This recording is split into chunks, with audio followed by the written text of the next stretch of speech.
Hey y'all, Caroline with Southwest Utility Solutions here. I wanted to talk a little bit right now about the rate changes in regards to how water has been billed back from various cities and just kind of make you aware of something if you are managing or you've invested in or you're working on a multifamily community. And I'm sure you're probably aware of this. We just don't pay as close attention as we probably should because most of the time billing is done by a third-party company, right? That's what I'm in the business of doing. That's what my competitors are in the business of doing. We take care of that billing burden. We just take it off your plate.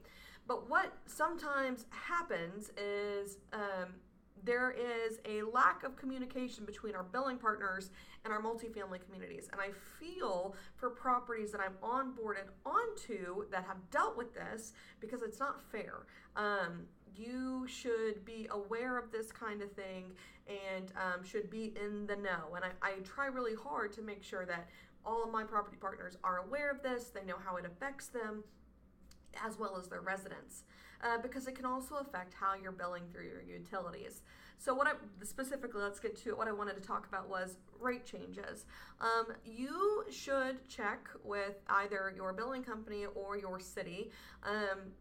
Your billing company should know, but if they don't know, then you can always find this on your whatever city your multifamily community is located in, the city that you're in. You can go to their website. You can see they normally have, the water department, the water and sewer department. They have a section on that website with rates and rate changes and the rate structure, if it's tiered and so on and so forth. And some very vague and not intuitive description of how all that works. It's listed. Those rates are subject to change. Not on a whim, right? They're voted on. It's city stuff. But they can change. And what I have noticed within my portfolio over the past 6 months, there's actually been a lot of rate changes happening. And it's because cities are on, most of the time, a multi-year cycle where there's some sort of really huge renovation project within the city going on. And they're trying to budget for this renovation project. And some of that budget comes from changing the cost of utilities within the city. That makes sense. It's not like sneaky business. It's not like, you're gypping me for water. No, these are things that have been decided on by the city, by the residents within the community. It's been voted on and approved, so on and so forth. That's not what I wanted to bring to your attention. What I wanted to bring to your attention was that they do change.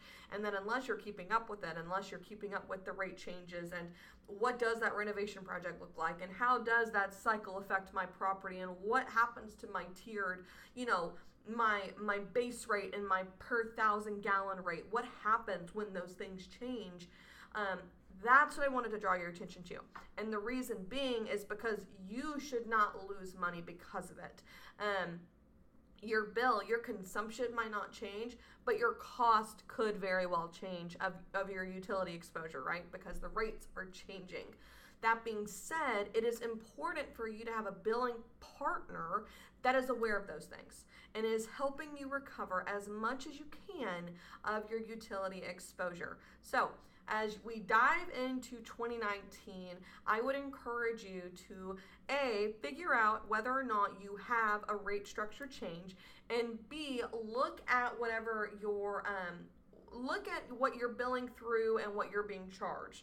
What am I billing through to my tenants? What am I being charged by the city? Has my consumption changed? Has my cost changed? In the event that my cost has changed and my consumption hasn't changed, it's a rate change, right? You can just rule out everything else. That's what it is. And then begin to figure out, okay, well, how can I recover more of my exposure, right? Where can I build in an admin fee? Where can I, max out my common areas, my common area deduction? Where can I minimize that?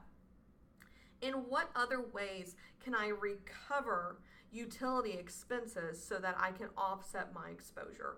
Those are important things. And just off the top of my head, Alvin, the city of Alvin, the city of Arlington, those two cities are on a 5-year rate structure change.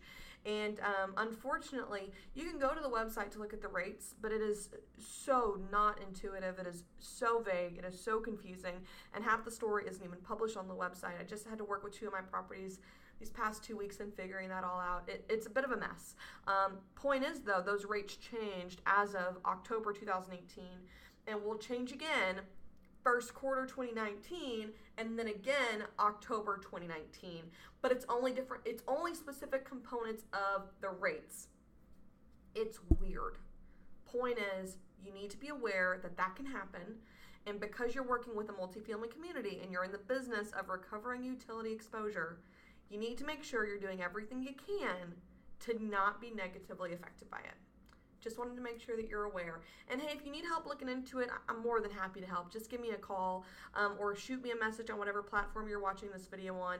My favorite thing ever is to troubleshoot and just bring value in this kind of way. And if that's what you need, I'm happy to help. Please reach out.